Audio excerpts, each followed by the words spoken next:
All right, welcome to another edition of the Growth Podcast. I'm happy that you're still here. If you are a loyal follower, we are very grateful for your loyalty. One day in the future, we'll reward you. Don't worry, we'll reward you one day in the future. So over the past few weeks, we've been having a number of upbuilding conversations with different people from Zambia. There's only one person who's not Zambian we've spoken to, but that's how diverse we are, Yeah. So today, we'll continue with another exciting conversation, and my guest is very knowledgeable about investments. Apparently it turns out she knows a number of investments, though I only thought she only knew one type of investment options or investment vehicle. That's what they call them in their industry. If it's an industry, I don't know. But yeah, so let's welcome Chanozya Kabaghe. Welcome to the Growth Podcast. Thank you, Suilanji, for having me. Good, it's good to see you. Yeah, it's been a while. I hope you're not feeling cold, because I'm feeling... Yeah, it's quite chilly over here, but hey, we'll get through it. You endure. We'll endure. Good. So I first knew about you from a friend of mine. Yeah. That told me, because I was like, I'm looking for women in finance and whatnot. And she told me, there's this lady on Instagram that's always posting about investments and whatnot. You should check it out. You should check her out. Yeah. So that's how I checked you out with your... And the first time I saw your content, I was like, this person really must have a team behind them. Because... The level of organization, you can tell someone is serious on Instagram just by, before even open anything, just their consistency in terms of their content and whatnot. And I felt like, wow, I want to be like this, because for us content creators, it's really a challenge. First of all, to be consistent, number one, okay? And also just to show up. That's true. It's really hard to show up. Yeah. And so for me, that was my first encounter with you. Checked you out on Instagram. I think then later on we met. We've had a number of conversations from then. Maybe for the sake of my audience. Yeah. Who is Chanozya Kabaghe? Yes, thank you. I actually remember when we first spoke, you actually asked me like, do you have a team behind you? Like, who's doing this post? And I'm like, I do it myself. It's like, what are you using? And I'm just like, well, Canva. But yeah, yes. So that's how I learned about Canva. Yeah, that's how you learned about Canva. But yeah, so thank you for having me. As I've said, I'm Chanozya Kabaghe. For those who don't know me, I'm a financial literacy educator and a personal finance coach. So yes, so since last year, I basically just started sharing about the knowledge that I'd acquired over the past, let's say, 5-6 years, and the experience I had as an investor. I started sharing that publicly with other people, and that got a lot of traction very, very quickly. And not long after that, I started my business, helping people actually get better with their finances, helping them learn about investments. And yeah, so that's basically like a snapshot of who I am. Interesting. And what's your experience in Zambia in terms of people's appetite to learn about finances? Because for the majority of our population, most people just think you don't need someone to teach you about how to manage your money and whatnot. What has been your experience like? Yeah, I mean, like, that's a very interesting question, because you're saying, people would feel no one should tell me what to do with my money. But then when you look at the stats, for example, like the FinScope survey that was done by FSD and other partners, you find basically that only less than 1% of our Zambian adult population is investing, right? And so then that begs the question of how will you retire? How will you, pass on wealth? How will you help your kids go abroad for school, which is very expensive? All those kinds of questions. So when I started getting into this space, which was about 6 years ago, I noticed that people really were not knowledgeable. Like, they didn't have any understanding of things like shares, things like bonds. They didn't know any of this stuff. And many people had actually skepticism over like our markets. Like, they're like, these markets don't do anything. You're going to lose all this money. And yeah, so I think it has been a very interesting journey from the perspective of people obviously want to build wealth, but then they may not have the knowledge of how to build wealth. And then they may also feel, I should know how to build wealth. You don't need to tell me what to do. So it's like a mixed bag of experiences. But I feel like, what I'm doing now, I think many people are responding very positively to it, because it's a need. We all want to be able to pass on generational wealth to our kids. So yeah. You look relatively young. Yeah. Do you get people who look down on your advice based on your age? And that's actually one of the, I think, most humbling things in my experience, is that no.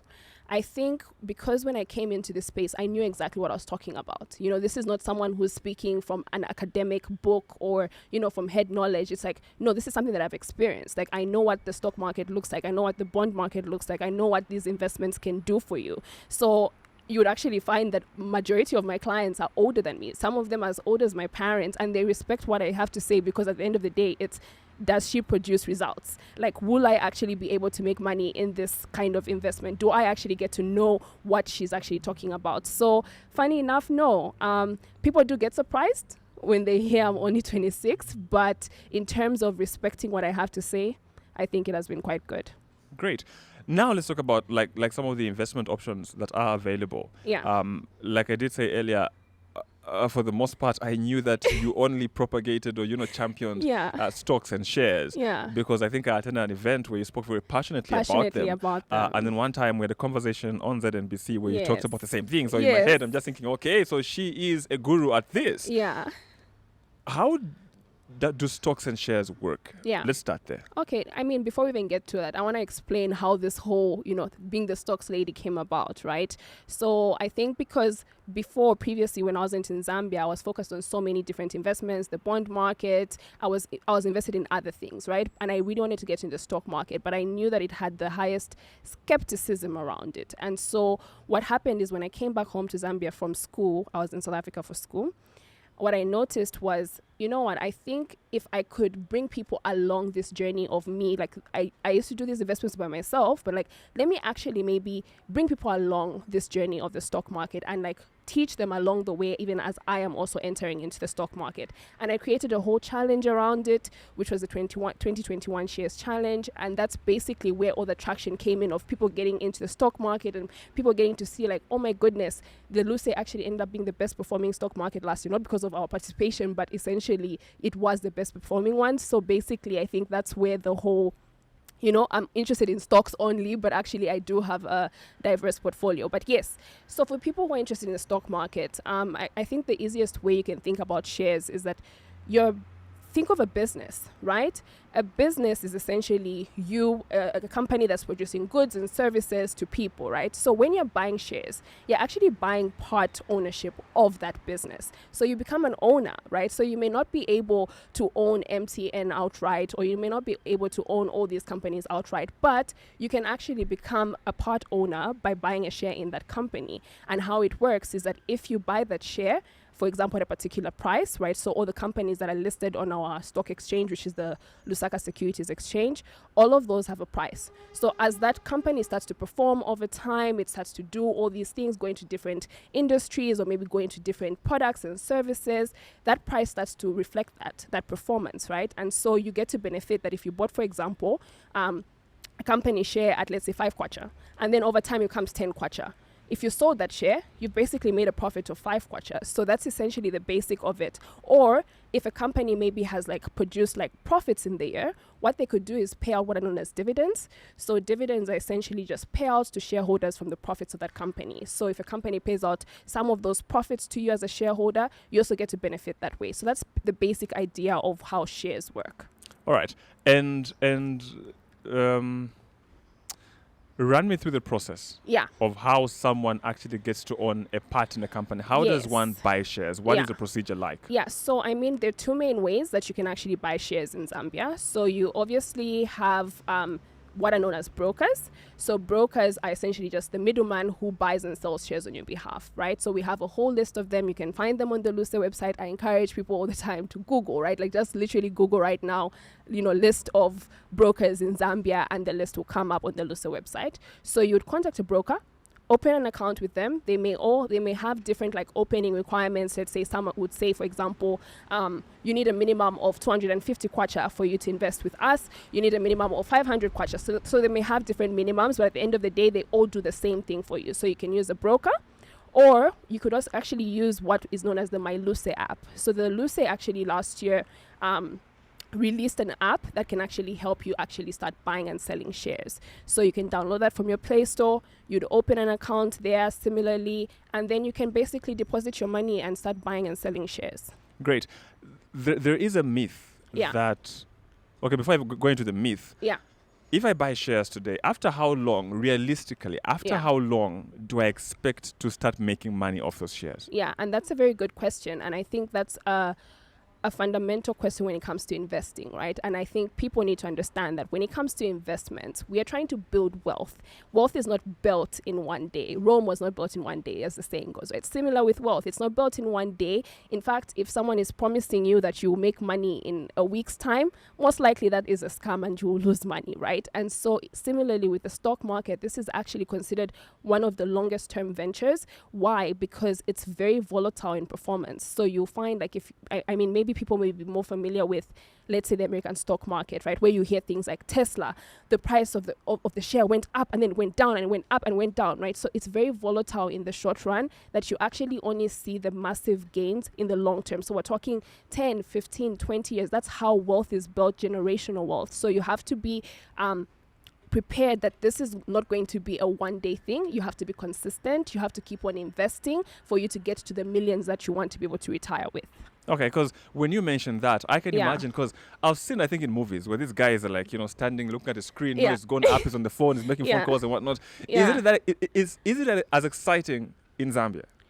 Not really, no. So I think, one of the challenges we have on our Luce is what's known as low liquidity, right? So meaning the buying and selling of shares essentially isn't as instant. Like it's not the moment you just want to put in a purchase, like you're able to buy it instantly, right? That doesn't mean the market doesn't perform. It just doesn't mean like the exchange of cash is not as fast. So meaning you won't have that kind of scenario where, people are just like being able to trade stocks on the very moment, like, click a button and then buy and then click a button and then immediately sell. There is a kind of process behind that. But I will point out that Warren Buffett, right, who is one of the most renowned investors in the world, he actually made a bet. I think this was around 2008. He made a bet with these Wall Street guys who do what's known as day trading, who are basically trying to time the market and see like who will get the best return. Let's like try and go in and out. And his bet was basically invest in what are known as just index funds that are just for the long term, right? So these are not things that you're trying to buy and sell every single day, but you're just investing for the long term. He made a bet with them and basically said, if after 10 years, I am going to tell you that this strategy of where you buy and hold for a long time will actually beat the people who are trying to do the whole buying and selling within short periods of time. 10 years later, he won that bet. So I think that's a very telling thing about the market, that it's not something that you can predict. You can't do, when you're trying to time the market like that and trying to buy and sell within short periods of time, you're basically gambling, right? You don't know where, you don't know if COVID is going to happen. You don't know what's going to happen with a company, So I think when you think of the stock market, think long term. Okay. What should I look out for when choosing which company to buy shares in? Yeah. Should I look at the price of the share? Because some companies have got very low, prices. The highest, I think, is Shoprite. Was it 664? Yeah. Yeah. What do I look for when I'm deciding where to buy shares? I mean, that is a whole complex topic because when you're dealing with a company, you have to look at performance holistically, right? It's obviously, I promise you, it's way too technical to get into right now, but I think a good starting point for people is, think about like, what companies are you aware of? Do you know what this company does, right? Because if your friend came to you with a business idea or their business and told you invest in this, would you just invest in it? You don't even know what they do. You don't even know how the money is made. You don't know anything about it. That would be quite unwise, right? So similarly, there are those certain basic foundations of, do you have an idea of this business? Do you understand how it's actually generating its profit and its money? But then on the other side, there are technical aspects of performance that are too complex to get into right now. But your broker, if you open an account with the broker, they can help you and guide you through that process of actually, let me help you understand if this is the right time to be buying into a company. But it's not as simple as, a company, what you've given an example of, like a company is 64 kwacha versus 5 kwacha. No, it's not as simple as that, because you can find that this 64 kwacha is actually a very good price for a particular company, and that price will actually go up. So or a price of 5 kwacha will actually go down. So there's all those technical aspects that you have to put in some research, right? You have to put in some research into, but yeah, that's basically how I would answer that question. What's the cost of engaging a broker? So once you open an account with them, they have the legal requirement to actually help you make wise decisions. So most of them, it's free to open an account with them. The charges that how they make money is through your sell or through your buy.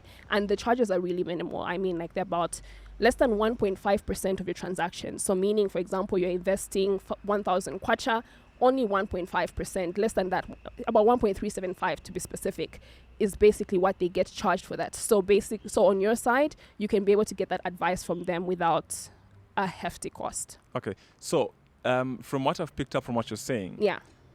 investing in stocks and shares is not a short-term investment. No, it's not. So ideally, it's 5, 10, 15, 20 years. Yeah. So now, if I am 50, it's too late? So for the stock market, I think if you're 50, because of the volatility as well, right? So this is not financial advice, but I think it's just wisdom, right? The volatility that occurs within the stock market, you have 5 years maybe to retirement, or you've got however many years to retirement. You can't stomach that volatility because you need a certain lump sum, fixed, guaranteed income. The stock market is not fixed or guaranteed, right? And that's where you have to start looking at maybe other options. So for the stock market, it tends to work best for maybe if you're buying them for your kids, for example, or your grandkids, but not necessarily for yourself as planning for retirement within a short period of time. It may not necessarily work out well. Earlier, I mentioned the myths. Yeah. And there are a number of them. I think some of them you've addressed them on different forums. Yeah. I want us to go through some of them. One of them is that companies don't pay dividends. They'll declare losses. They don't pay dividends. Let's start with that one. Yeah. Do companies actually pay dividends, and how often do they do that? So first of all, let me just address the question of, do they pay dividends? Yeah. So how often do they pay dividends? So get it out of your mind as an investor that you're going to receive weekly dividends or things like that, right? So even for good paying dividend companies, they only pay out dividends once or twice a year if they're performing really that well. But for the companies on the loose day, we actually have a very good track record, right? And I think this is where it comes down to, have you actually researched this information? That myth, where are you hearing it from? Because I looked at the data, I collected that data, created one of my products, which gives that data to actually show people that, look at all these companies are paying dividends. Like in the past 10 years, over 50% of our companies have consistently paid dividends. Almost every single year. Some companies every single year. So I think it's just one of those things where people don't have the information, or they just maybe hear someone say something, they haven't fact checked them, and then they believe it as true and spread that misinformation. But actually that is one of the myths that we have. Dividends are paid on our market very consistently actually. Yeah. All right. Earlier I was talking about how the stock markets, like the NYSE, is different from our Lucy here. Mm-hmm. And as a result of that, some people, again, another myth, believe that the stock market is dead. Like it's just not ticking. You get a point? Yeah. And you may just invest your money and just goes down the drain and you never get it back. Yeah. Is our stock market really dead? It's not dead. I just mentioned earlier how our stock market, the Lucy, was the best performing stock market in Africa just last year, 2021. That doesn't sound like a dead market to me, but even still, right? So the market that you've mentioned, you've made reference to the American stock market. That market has averaged, what do you think it has averaged? Actually, let me ask you, what do you think it has averaged per year? I don't want to embarrass myself. No, I want you to give an idea. So I'm sure because people will probably in terms of what, like economic value, like return, like what do you think the percentage return has been? Like what your gains would have been on the American stock market? I plead the fifth. You plead the fifth. Okay, yes. But essentially, the American stock market has actually averaged about 9.6%, right? For the past 100 years. 9.6%. Thank God I didn't say anything because annum. the percentage was wrong. It was wrong? And our Lucy, from inception, if you do the math of it, it has actually averaged 24%. 24% per annum. So to me, that's like such a budding market that is actually very, very... It's not dead. It's not dead. It's quite alive. So I think that's another thing that people look at. I think where it comes from is that they look at the movements, the price movements day by day, and they're, not seeing certain things happening. But with any stock market, you're not trying to look at prices day by day. You want to look at them over a long period of time. And that's why I even gave you the example of 100 years. What has the American stock market averaged over 100? That's how it's quoted, right? It's over decades, over years, not over 2 days or 3 days or 4 days. And when you see that, our Lucy is not dead. All right. And then also the other myth is the fact that, and you've addressed it in part. Yeah. And I won't lie, I've actually seen this with my own eyes. The prices don't move. the Shoprite price has been 64 kwacha. I don't know for how long. Yeah. Okay. But it wasn't for 64 kwacha at IPO. Yeah, but they get a point. How long ago was the IPO? 1990 something. Exactly. Okay. Yeah. So it's been 64 kwacha. I don't know. Like for quite a long time. Yeah. Now, even on the news, when I'm seeing those prices down there, Yeah. funny thing, at someone who like, if you get it, and people don't know. And for me, like, I don't even look at the prices anymore because they Yeah. don't change. They do. Why don't they change? They do change. They actually do change. And that's why I'm saying, like, people are looking at prices day by day. Have you looked at it over a decade? Have you looked at it over 2 decades? Because remember, again, the stock market isn't a daily thing. Like, even when you look at the American stock market where prices move in nanoseconds, right? Like, prices move in nanoseconds. Warren Buffett would tell you, do not pay attention to prices in nanoseconds. Pay attention to prices over the long term, because that's where investors actually maximize their gains. It's in the long term, not in the day-by-day prices. And so when you look at our stock market, right, we have had changes in our prices. Even for the Lucid to actually be the best performing stock market last year, prices had to have moved. It doesn't come from just, hearsay. Like, it's actual price movements where you saw certain companies go from being worth 2 kwacha to being like over 13 kwacha. You saw companies go from less than 1 kwacha to being over 3 kwacha, for example. So those prices are happening. But again, it wasn't on the day by day. It was from January 1st to December 31st, or within this 5-year period, what have the movements been? Or within this 10-year period, what have the movements been? All right. Let's move a bit away from the stock market.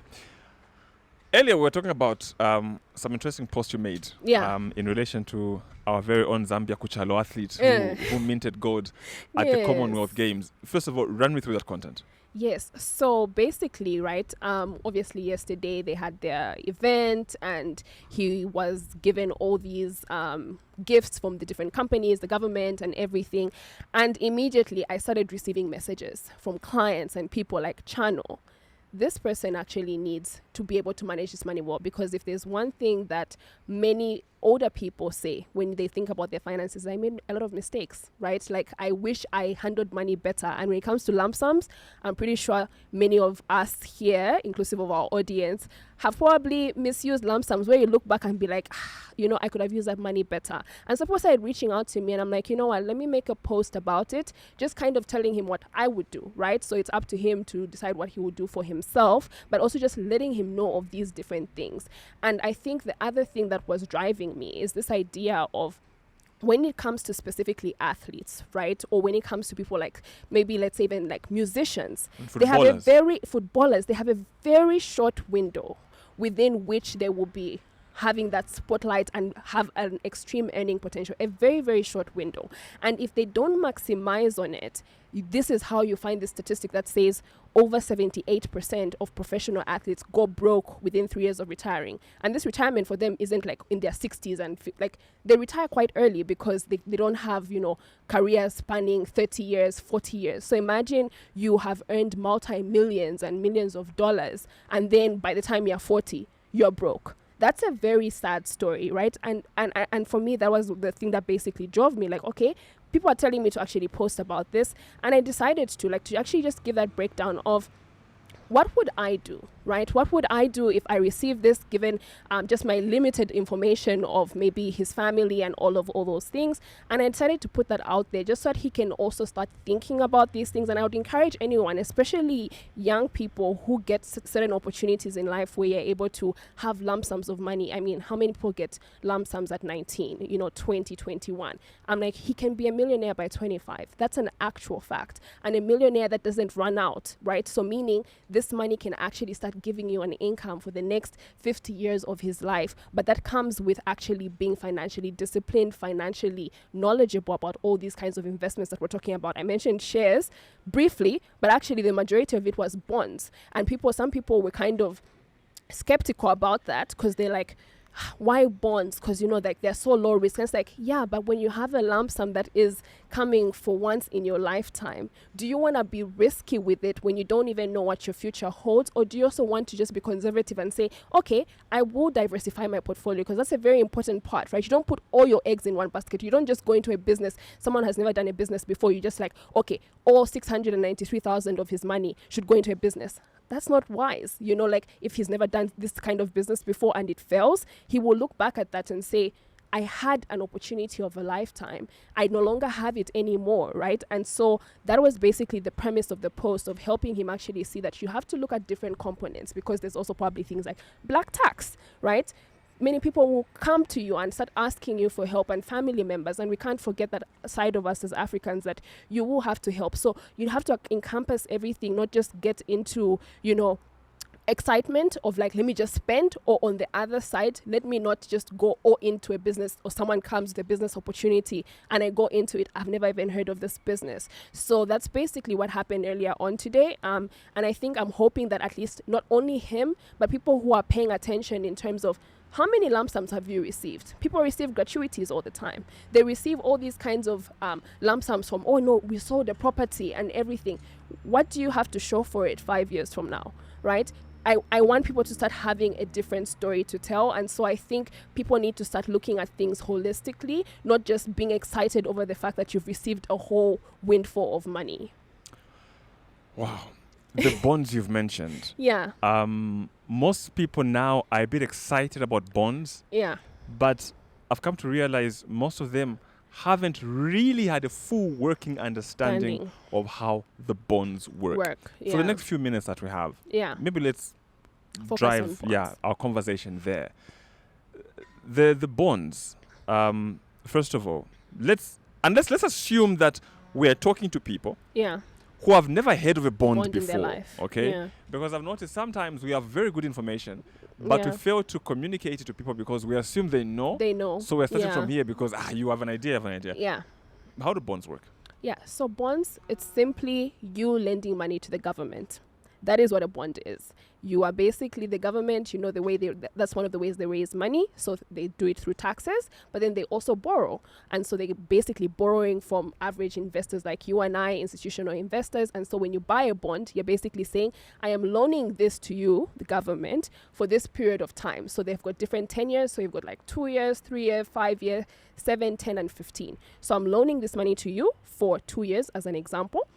And then you're basically promising me that at the end of that 2 years, you're going to give me my money back with some interest. But then also with bonds, the beautiful part about them is that you get interest in two ways. So you get interest at the end, but then also every 6 months, the government will give you what's known as a coupon every 6 months, basically, for keeping your money for a long period of time. Okay. So that's very simply what bonds are. Okay, good. So like I said, we're explaining to people who don't know. They don't know. So the coupon now, what is a coupon? Is it a percentage? Is it a fixed amount? How does a coupon work? Yes. So all the bonds have got different what are known as coupon rates, right? So this is just, think about it like an interest rate. The same way on a fixed deposit, you hear the interest is 10% or 5% or whatever it is. A coupon will have a coupon rate. So these rates, you can find them on the Bank of Zambia website. They're literally listed there for all the different bonds. So currently, like the 2-year bond has got a 9% coupon. So that rate is basically 9% of, now this is where it's a bit tricky. Yeah. So it's 9% of the amount you're going to receive at the end.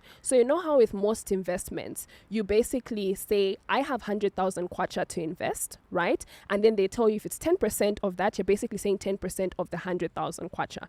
But with bonds, it works slightly different. That instead of saying 10% or 9% of what you're investing today, it's actually 9% of what the government is going to give you at the end with the interest. Remember, because remember there's an interest that they're giving you at the end. Yeah. So it's 9% of that amount of money. This is gross before taxes. And then what happens is that 9% essentially, so as an example, if at the end of the period, when you've taken into account how much money you've put in and the interest that the government has given you, if it was, let's say, 100,000 kwacha, and the coupon rate on a 3-year bond is 10%, right? So it'll be 10% of 100,000 kwacha, which is 10,000 kwacha. But what the coupon does is that it comes every 6 months. So it will now be split in two.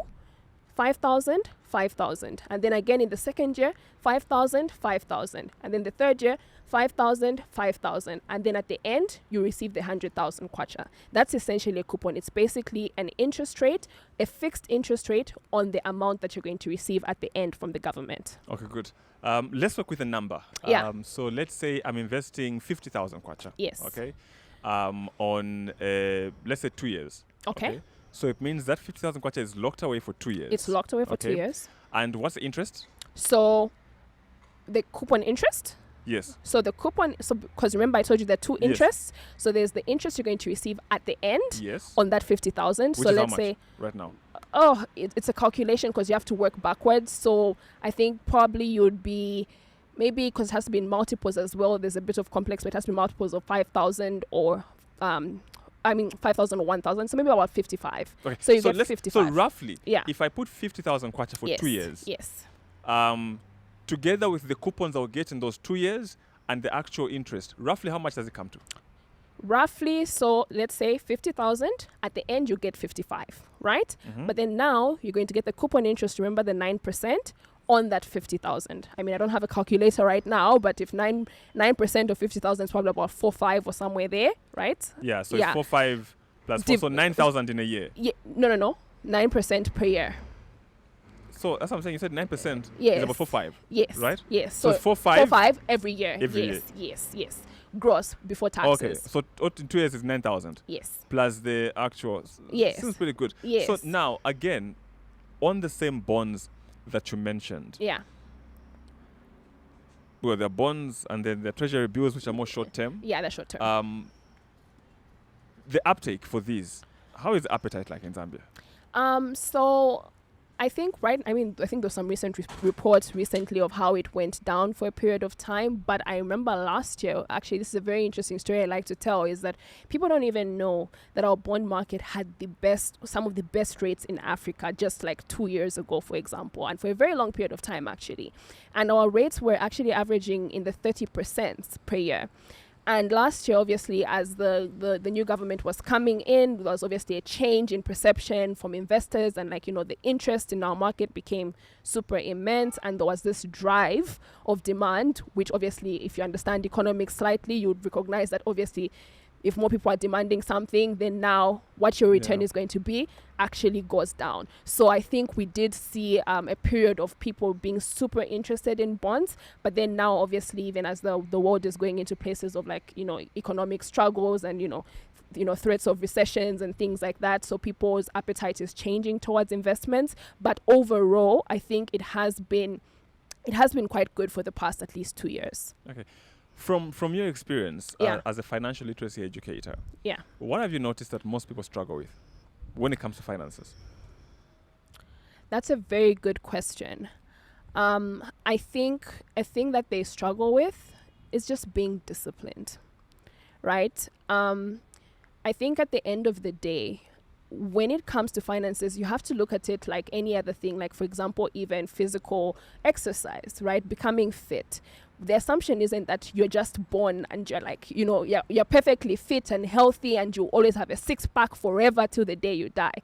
We don't assume that. But with our finances, people think I'm an adult, I should just know, right? I should just have a knowledge of how to handle this. But many of us weren't even taught about money growing up. We weren't even, taught about all these kinds of things. And so there is a process that you need to go through in terms of actually becoming financially healthy. And I think people haven't, first of all, accepted that it's not automatic that you'll be good at money. Some people may be more inclined to being better the same way physically. Some people may have good genetics and metabolism. But at the end of the day, you still have to go through a process to keep being financially healthy. And so when it comes to finances, I think people they don't give it the time. Right? They don't give it the time. Similar to exercise. They don't give it the time to, let me become financially literate, right? Let me put in the effort to learn how to manage my money better, to be a good budgeter. Let me learn about all these investments Chano is talking about. Let me even just come for a class and commit time. I'm like, people commit time for all sorts of things. Social media, we are all the time on social media.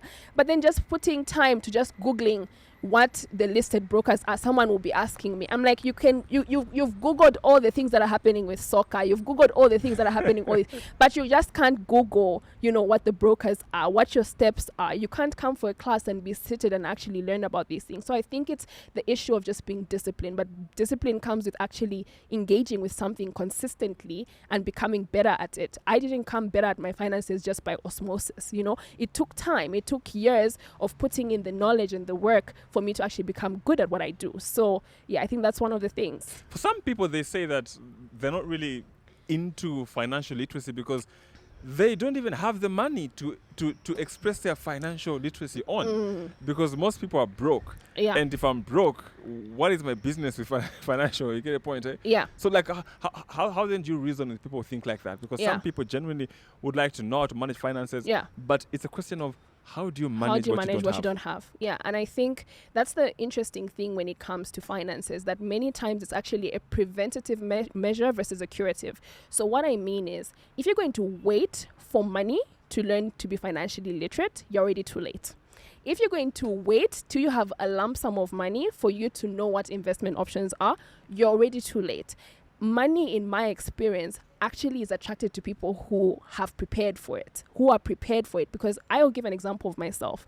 I was a student out in South Africa, not having any money to my name, but I literally started my journey of, I need to become financially literate. I need to actually know, how do you manage money as an adult, right? I was a student, so as students, you don't, so like you have abundance of money coming in, you have like a small allowance come here and whatever.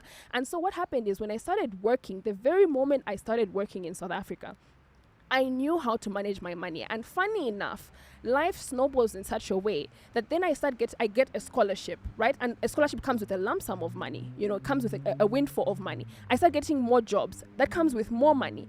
Guess what? In my case, because I was already financially literate, I knew how to manage my money. I do not have the stories of, I regret how I used the money when it finally came, because I was prepared for it. So if you're going to wait till you have money to know about these things, you're already too late. Because if you understand investing and you understand psychology of how we are as human beings, when that lump sum comes, you won't be caring about investments. If you never cared about investments before, you will care about splurging. You'll care about showing people on Instagram your latest phone or your latest car or whatever it is. So if you haven't prepared yourself for the time when that money comes, you're already too late. What about students? Because like you said, well, you were a blessed student, you got a scholarship. Some students are very enterprising, I've seen. Yes. With the little allowances they get from their parents or the stipends that they get, some of them then begin to invest them into a business or whatnot. Yeah. What would you say are good ways for students who get very limited amounts of money. To then manage those finances and even go further to grow them? Yes. So, this applies to everyone in general, but for students, I think the number one thing is that you need to have an understanding at all times how you're using your money, because even that small money, it's going somewhere. Airtime, you would be shocked sometimes how much we spend on things like airtime. You'd be shocked how much people are spending on these kinds of things. And when you don't know what's happening in your finances, you can't course correct. You can't change anything if you're not paying attention to it. So a very good starting point with students is that same allowance. Hold yourself accountable to actually seeing, how have you been spending this, right? How have you been managing the little you have? If we're to go to the Bible, if you can't be faithful with small, it's unlikely you'll be faithful with much, right? So that's a very good starting point. But then now from there, I think it's a very, sometimes when I'm speaking to students, because I do have a lot of students who follow me, they think it's a silly idea, but when they actually implement it, they're grateful for it. I tell them, listen, even with your small money, you need to have a little small emergency fund. So when we're talking about an emergency fund, for example, we're basically saying, if that income that you're receiving, this allowance that you're receiving from your parents or from your guardians or whatever, it doesn't come this month. If you have certain needs that you know needs to be paid, how will you pay for them, right? If you know you're going to be needing some food, or you're going to be needing some airtime because you need to be able to do online school, if you don't have that, how will you you have to go into debt, which is debt in Zambia is quite expensive. So what I encourage students is that even with that same small amount of money, divide it and say 70%, as an example, I will spend. 10% of that money, I will save it for a rainy day or for a rainy month where I don't receive this kind of income anytime soon or whatever it is. 10% of that, you can actually get started with the stock market. That is one of the proudest things of what I do, where I see students getting happy that, listen, with the app, right, my Luce app, people have started buying stocks as low as 100 kwacha. They're able to actually start investing for their future because, listen, you're young now and you may think it's not a lot of money, but that money compounds. I always give this example and I tell people that, listen, if you start at the age of 25, planning for your retirement, because you will have to retire. You don't plan on working forever, no, and especially our generation, we don't, that's not our dream, we don't want to work forever, right? So if you are 25 and you'll be retiring at the age of 55, I tell students, listen, 500 kwacha per month, that 500 kwacha per month, on average, if you're to invest it in our average Zambian investment, by the time you're 55, you would have over 7 million kwacha if you start at 25. But if you wait, right? If you wait and say, I will only start when I'm older, these things are for old people, like not me, I'm just young and what. I'll only start when I'm 35. That 10-year waiting, at the end of the period, the same period, 35 to 55, you'd only have 1 million kwacha. So 6 million kwacha gone because you took 10 years away. So now imagine if you started at even 20, at 19, as little as you could, whether it's 500 kwacha this month, next month you miss out because you don't have the money, but then after 2 months you put in, that money compounds because you have the most powerful asset on your side, which is time. You have time to actually build wealth, but if you're going to look down on the small amount of money you have, when that big money comes, you won't respect it either. Wow, what a mind opener. And then also, would you there was one time I tried this, Yeah. where I say, okay, today is the 1st of September. Yeah. This month, I want to track all my expenses, like everything, Yes. wherever my money is going. I want to know what are my costs in a month. Yeah. That was a very bad idea because It opened your eyes. It opens your eyes to the money that you waste. Yeah. Okay. And then it also opens your mind to the bright side to that is then okay, my expenses are this much, I need to make more money. Make more money, exactly. Yeah. But then again, it's discouraging. Let me get your thought. What do you think about people who do that? So, that actually...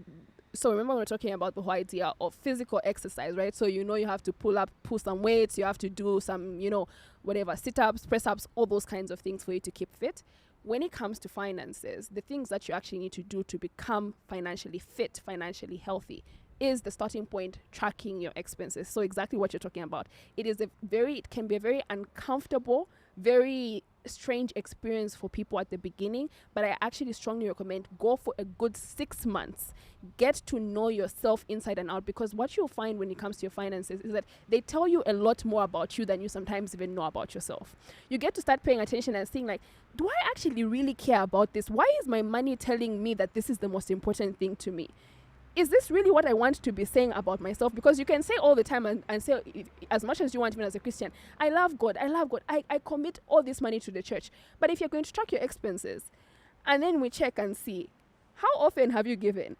It actually tells you where your values, right? And it helps you start now reassessing and coming to terms with who you are as a person and the financial habits you have. So I definitely strongly recommend it, because you cannot change what you do not know. You cannot fix what you can't see. So you have to actually see how am I spending my money?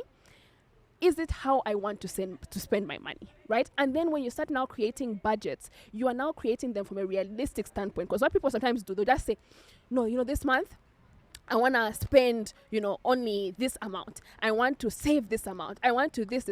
Those are dreams. You're not actually going to do that, because you've never sat down to actually say, but really, how do I spend my money? Is it reflecting what I ideally would want my budget to be? And if it's not, that's when you start having conversations with yourself, because money, it's about you, right? Like, there's a lot of our values and our personality, emotions. You have to address you as a person. So it's definitely a very important starting point to becoming financially fit. Track your expenses. You don't have to do it forever. Some people do it forever, but you need to go through that season where you get to know your money, because what happens after a while is it now becomes second nature. So similar to like going to the gym. The beginning is quite tough, like uncomfortable, painful, all Yeah. those kinds of things. But over time, you become good at what you do, and you now just automatically always know, listen, I always spend this percentage of my income. I always invest 10% of my income all the time. It's just now second nature to me, but you have to make it second nature to you by actually spending time with it. All right. As we come to an end, you Yeah. run your own business, Yes. which is obviously the financial side of you. Yeah. How is it like in Zambia working for yourself? Honestly, I actually would recommend it. From the perspective that when I was coming back to Zambia, one of the things that I had to stomach and accept, because I love Zambia and I want to come home to Zambia. But my friends who were staying in South Africa had so many better prospects in terms of, for example, the salaries are going to start with, right? So like you'd think that, you've gone to the best university in Africa, you've gotten all these good grades, you've gotten a good degree, you've gotten a postgraduate degree. So you should, come and get a good salary. In South Africa, that was the case for many of my friends. But when coming back to Zambia, I had to accept, for example, that I would have to start with maybe even as low as 3,000 kwacha, right? And that's something that I had to come to terms with, and it's okay if that's where you're starting out. But I think the problem that I've also seen is that the income growth, the trajectory of salaries for people, when you start very low, it's actually quite hard to jump from a 3.5, for example, to being at a 15,000 kwacha if you're going to stay in the same organization. And so when it comes to, if you have plans as a young person to build wealth and to build, generational wealth or things like that, and you want to do it while I'm still young, getting a job, while it's actually a good thing, and if you can get a job, and if that's what you want, do go for it. But at the end of the day, for most people, that's actually a very hard path. But when it comes to business, and I think this is what something that many Zambians are leveraging right now, there's so many people who are on social media who are making money because social media has allowed you to have direct access to thousands, if not millions, of customers right on your fingertips that you never had before, right? So before, if you had to sell clothes or whatever, you had to have a shop, you had to, go and direct door to door or have an actual shop, which costs money in terms of rent. But now you see people having thrift stores. You see people being able to sell hair. You see people being able to do all these things online, right, in their homes, and actually generate an income for themselves, quite some good income. So from my experience, it's actually been good. I didn't plan this. I didn't want to be an entrepreneur, but I think it has had its benefits in terms of being able to scale income and being able to actually do more in terms of what you're talking about. If you don't have any income, what do you do with it? Entrepreneurship is a very important thing that I think many young people need to be encouraged towards, because it does, it does provide something that maybe starting out as a young person in a job place wouldn't do. All right. My last question to you. Yeah. In the years that you've been alive on this earth, Yes. what are some 5 really good pieces of advice you've come across that you'd like to share with people? Number 1, just do it. I don't think that needs an explanation. Just do it. I just started my pages. I just started my business. I just did it. And when you commit to it and you just start doing it, you have to force yourself to get better. So I think people sometimes procrastinate, waiting and planning. Just do it.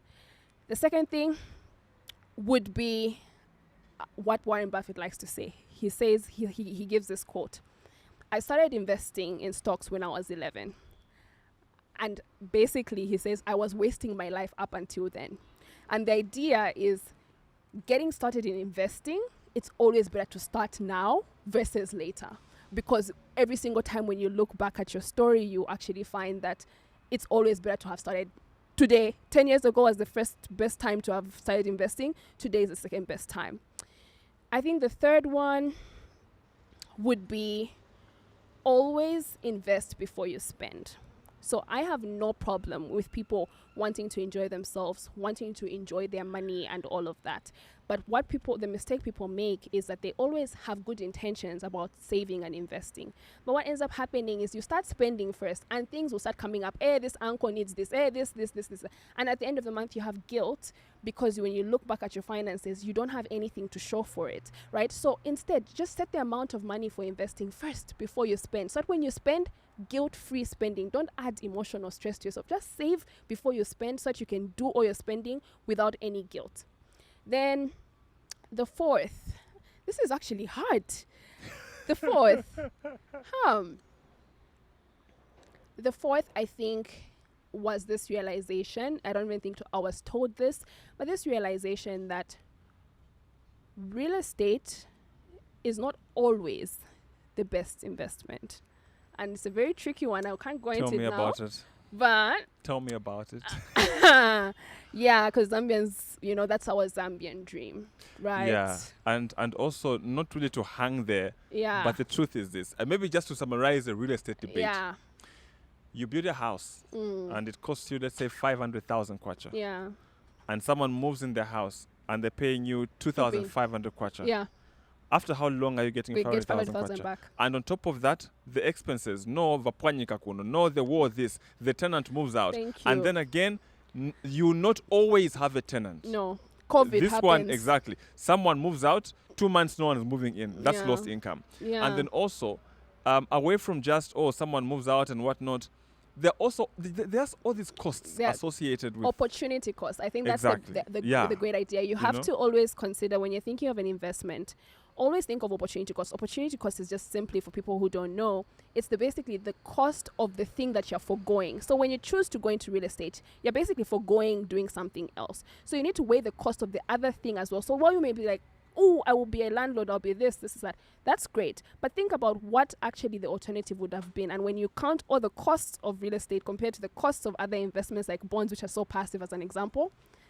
Yeah, and then also if you have 100,000 and you start building a house and then at window level it stops. Yeah. And then after how long do you come back? How do you come back? And then after how long do you do the fittings? And then after how long do you do? So it's good for if you have the money. If you've got the money do to do it and someone moves in, it's good. Yeah. Okay. Also, it's good if you want to stay in the house. Yeah. No one has to pay rent. Yeah. But then if you've got like spotty income, like it comes, it goes. You wait for a gratuity 3 years, it comes, it goes, it comes. 10 years for building. me, 10 years, you're building a house which may not even be complete. I know why people like it. Yeah. Even I am building a house, even though I'm giving you bad advice. Yeah. But the truth is, for most of us as Zambians, we've been indoctrinated. Yeah, we've been okay, that's too strong. we've been conditioned to believe that is the way to go. It's safe. The house will always be there. You know, your children will take over the house. They'll take over the house. Yeah. But then again, the downside is sometimes children can be stupid. After all your when you just die, just said it. Anyway, that was number 4. Number 5. I wish I knew about these 5 questions. Number 5. I think I'll just reiterate my first one because that's the thing that I live by. Just do it. Literally, just do it. Like many of us are held back by fears. And conditions will never be perfect. They'll never be. Just do it. If you wanted to start that business, start it. There's no such thing as like you experienced business person before you've started doing business. There's no such thing. Trust me, I know. It will start with one like, because again, that's what people are scared of, One like, no like. When you get to 100 likes finally, and you're like, whew. Yeah, 100 followers. Like I agree with you. It always starts from somewhere, but most of us are scared to start. We see where we want to go, but we don't see like the next step. Because the first step is important. Yeah. When you invest your 50 kwacha in a business or your 1,000 kwacha, and that's your only money, it will hurt you so much. You work so hard to see it through. Yeah. But as long as it remains an idea, it will always be an idea. And then we cry when people steal the idea. Exactly. And then, and here's the funny thing about ideas. You have this perfect idea. Yeah. Okay? And then someone will steal this idea and do it very badly. Very badly. You who's got the perfect idea, you won't even go ahead and do it because no matter how good you do it, you stole from that guy who was doing it badly. Yeah. So that's what I'm saying. It's good to start and you start shaky. First move advantage. Because the thing I've come to learn is there's something you're scared of doing. Yeah. Someone else is doing it also was scared. Yes. Okay? So you are scared of doing it and you're not doing it, but someone, while they're scared, that's a good one. That's my 5th one. Do it while scared. That's my good one. Chanozya, thank you so much. Thank you so much for having me. It was good having you. Thank I you. look forward to more conversations with us in the future.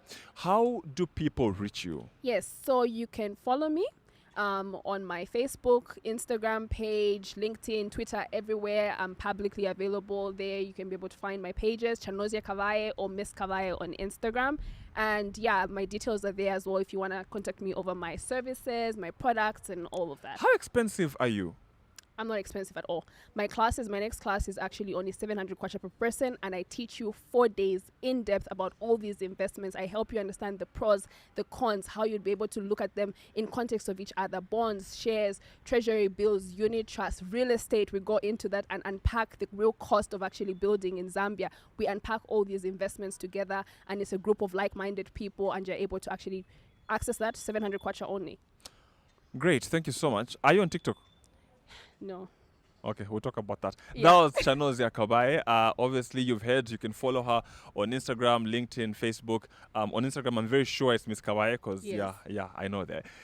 Otherwise, that's where we end. We're back next week. Remember, please tell someone about this video. There's a lot of content that Chanozya has given out that can be of value to you. But don't be selfish with the information. Tag a friend and tell them about the video. Share as well. And let's keep growing the podcast so that we can have as many people as possible learn and grow. We'll see you next week.